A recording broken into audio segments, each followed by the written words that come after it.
Hello friend, જય શ્રી કૃષ્ણ। તમારું સ્વાગત છે મારી પરીસ કિચન યુટ્યુબ ચેનલમાં। તો આજે આપણે બનાવી લઈશું લીલી ડુંગળી અને લીલી મેથીના તાજા એકદમ પોચા રૂ જેવા ભજીયા। મિત્રો, તમે મારો વિડીયો આખો અંત સુધી જોશો તો તમને ખબર પડશે કે મેં કેવી રીતે આ લીલી મેથી અને લીલી ડુંગળીના ભજીયા બનાવ્યા છે। એકદમ પોચા રૂ જેવા આ ભજીયા બને છે। તો મિત્રો, તમે મારો વિડીયો લાઈક કરો, તમારા દોસ્તો, તમારા પરિવાર સાથે શેર કરો અને સબસ્ક્રાઈબ કરવાનું નહીં ભૂલતા। મિત્રો, આપણે હવે વિડીયો શરૂ કરી દઈએ। તો મેં 100થી 150 ગ્રામ જેટલી લીલી મેથી લઈ લીધી છે। તેને આવી રીતે પાછળનો ભાગ કાપી અને ઝીણી કાપી અને બધી મેથીને આપણે પહેલાં વીણી લેવાની છે। આવી રીતે આપણે આમાં પાંદડા નાખીશું, ડાળખા નથી નાખવાના, કેમ કે ડાળખાનો ટેસ્ટ છે તે કડવો આવે છે। જો મેં મેથી એકદમ સરસ રીતે વીણી અને કાપી નાખી છે। આપણે તેને ધોઈ અને નીતરવા મૂકી દીધી છે। ત્યાં સુધી આપણે લીલી ડુંગળીને આવી રીતે કટ કરી નાખવાની છે।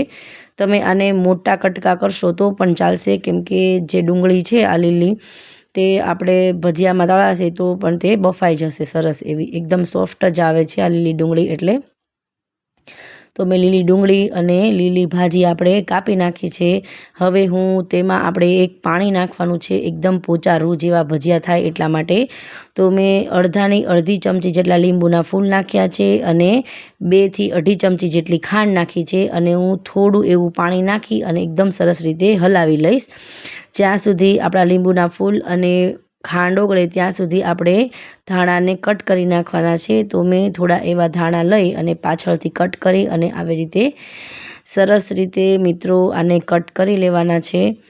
આપણે એકદમ બધું ગ્રીન વેજીટેબલ જ નાખવાનું છે। બહુ સરસ એવા આ ભજીયા બનીને તૈયાર થાય છે। તમે એક વખત જરૂરથી ટ્રાય કરજો। અત્યારે ચોમાસાની સિઝન છે તો લીલી મેથી અત્યારે સરસ એવી મળે છે અને લીલી ડુંગળી પણ મળે છે। તો તમે આવી રીતે તાજું વસ્તુ લઈ અને આવી રીતે ભજીયા બનાવશો ઘરે તો બહુ ટેસ્ટી એવા બનીને તૈયાર થશે। જો મેં ધાણા પણ આવી રીતે સુધારી નાખ્યા છે અને મેં લીલા મરચાં લઈ લીધા છે, થોડાક મેં તીખા લીધા છે અને થોડા એવા મોળા મરચાં લઈ લીધા છે મીડિયમ। તો હું આવી રીતે બધા આવી રીતે ગોળ કટિંગ કરી લઈશ। આપણે આને કોઈ ખાયણી દસ્તામાં અથવા મિક્સચરમાં આપણે પેસ્ટ બનાવવાની નથી, આપણે આવી જ રીતે ટુકડા કરી લેવાના છે એકદમ સરસ રીતે। આનો ટેસ્ટ ખૂબ સરસ આવે છે। આપણે કોઈ મિક્સી જારમાં નહીં પીસશું આ વસ્તુ, એકદમ બધું જ મેં ચપ્પુથી અને કાતરથી જ કટિંગ કરેલું છે। આપણે કોઈ ગ્રેવી કે કોઈ પેસ્ટ બનાવવાની નથી, આવી જ રીતે ભજીયા આપણે બનાવવાના છે। હવે હું આદુને મોટો ટુકડો આદુનો લઈ લીધો છે, એને હું આવી રીતે છીણી નાખીશ। તમે એક વખત જરૂરથી આવી રીતે ટ્રાય કરજો। કોઈ મિક્સી જારનો ઉપયોગ કર્યા વગર કે કોઈ વસ્તુ ખાંડ્યા વગર તમે આ ભજીયા બનાવશો તો ખૂબ ટેસ્ટી એવા બને છે મિત્રો। હવે મેં આ બધી વસ્તુ ઝીણી કાપી નાખી છે। લીલી મેથી, આદુ, લીલા મરચાં, લીલી ડુંગળી, લીલા ધાણા, બધી વસ્તુ આપણે સરસ રીતે કટિંગ કરી લીધી છે। હવે હું એક બાઉલ લઈ લઈશ, તેમાં આ બધી વસ્તુ આપણે ઉમેરી દેવાની છે। પહેલાં હું લીલી મેથી આપણી જે છે તે એકદમ સરસ રીતે નીતરી ગઈ છે પાણીમાં। આપણે મેં ધોઈ હતી 2 થી 3 વખત, કેમ કે એમાં ઝીણી માટી આવે છે તો આપણે એને ધોવી જરૂરી છે।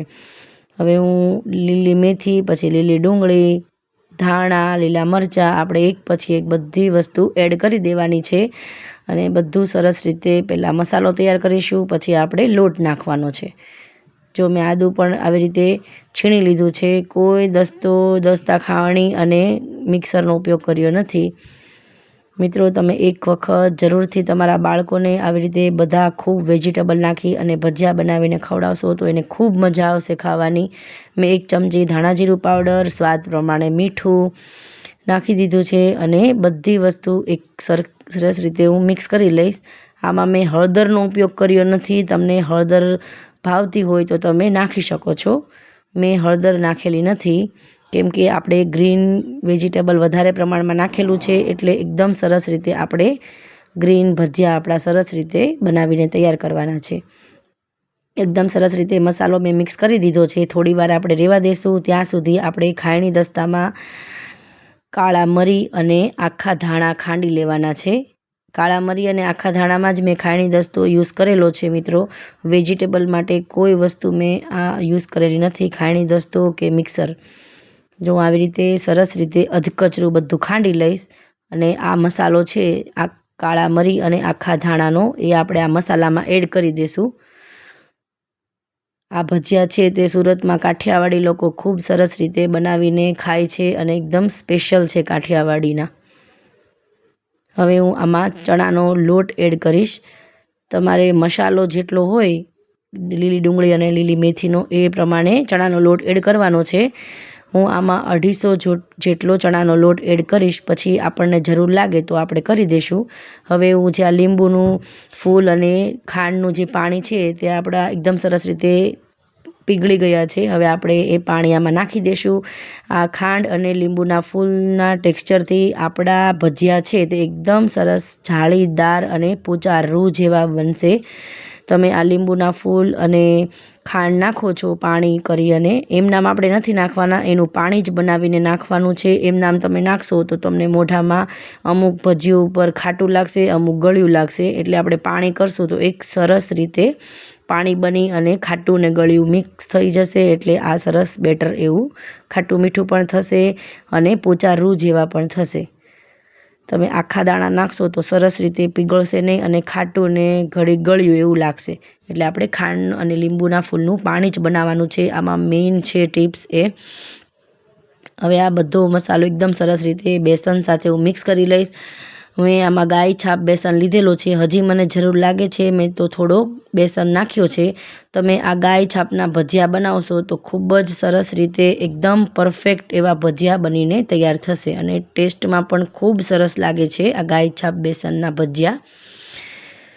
બસ હું આવી રીતે એક ડાયરેક્શનમાં હળવા હાથે બધી આંગળીઓથી હું બેટરને હલાવી લઈશ. બહુ વધારે પડતું નથી હલાવવાનું, નહીં તો આપણું બેટર છે તે ચીકણું બની જશે અને ભજીયા આપણા ડઠ્ઠર થશે, એકદમ પોચા રૂ જેવા નહીં થાય. એટલે એકદમ હળવા હાથેથી જ આપણે બેટરને આવી રીતે હલાવીશું. જો તમે લસણ ડુંગળીને એવું નથી ખાતા તો તમે ડુંગળીને સ્કીપ કરીને પણ આ ભજીયા બનાવી શકો છો. જો આવું થીક એવું બેટર આપણું રાખવાનું છે, બહુ પતલું પણ નહીં અને એકદમ જાડું પણ નહીં. હવે હું ખાવાનો જે ટાટાનો સોડા છે તે નાખી દઈશ. એની ઉપર હું અડધું લીંબુ નીચવી દઈશ, એટલે આપણો જે આ બેટર છે એકદમ સરસ રીતે ફૂલશે.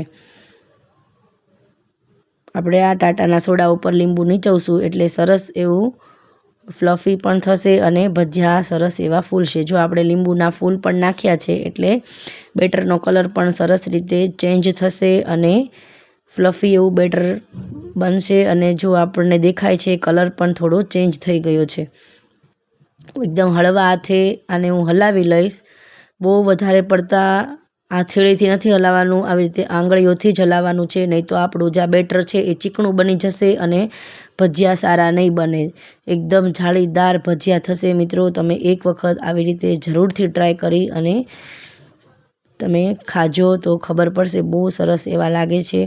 હવે હું એની સાથે લીલા મરચાંને પણ તળીશ, કે આ ભજીયા સાથે લીલા મરચાં તળેલા બહુ સરસ એવા લાગે છે. મેં પહેલેથી જ તેલ ગરમ કરવા મૂકી દીધું છે અને હું એક એક ભજીયું આવી રીતે નાખી અને હું પાડી દઈશ.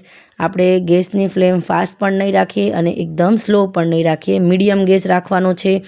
જો તમે ભજીયાને આવી રીતે પાડશો અને પછી તમે એને હલાવવાના નથી, ભજીયું આપણું ઉપર આવે પછી જ આપણે તેને ચમચાથી હલાવીશું. પહેલાં તમે હલાવી લેશો તો આપણું ભજીયું છે તે અંદરથી વિખાઈ જશે અને બધું સારું એવું નહીં બને. તમે જ્યારે ભજીયું ઉપર આવે પછી જ આપણે તેને એકદમ સરસ રીતે આવી રીતે પલટાવી દઈશું.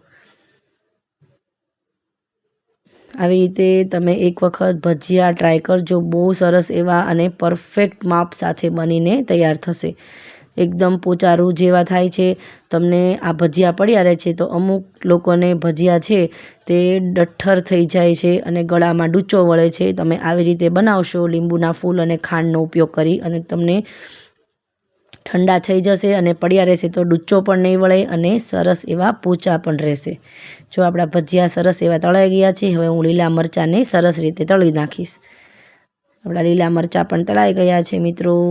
ભજીયા પણ રેડી થઈ ગયા છે અને લીલા મરચાં પણ રેડી થઈ ગયા છે. હવે હું એક ડીશમાં બધા ભજીયા લઈ લઈશ. જો આપણા ભજીયા છે તે લાલ પણ નથી થયા અને અંદરથી એકદમ સરસ રીતે બફાઈ ગયા છે. જો હું તમને એક ભજીયું તોડીને દેખાડું, જો અંદરથી એકદમ સરસ રીતે જાળીદાર ભજીયા બની અને તૈયાર થયા છે મિત્રો, પોચા રૂ જેવા. એક વખત તમે જરૂરથી ટ્રાય કરશો. એની સાથે આપણે લીલા મરચાં પણ લઈશું. તમે ડુંગળી પણ લઈ શકો છો, પણ આપણે ડુંગળી અંદર નાખી છે એટલે મેં લીલા મરચાંને તળીને લીધા છે. આપણા ભજીયા એકદમ સરસ રીતે રેડી થઈ ગયા છે. જોતાં જ મોઢામાં પાણી આવી ગયું છે.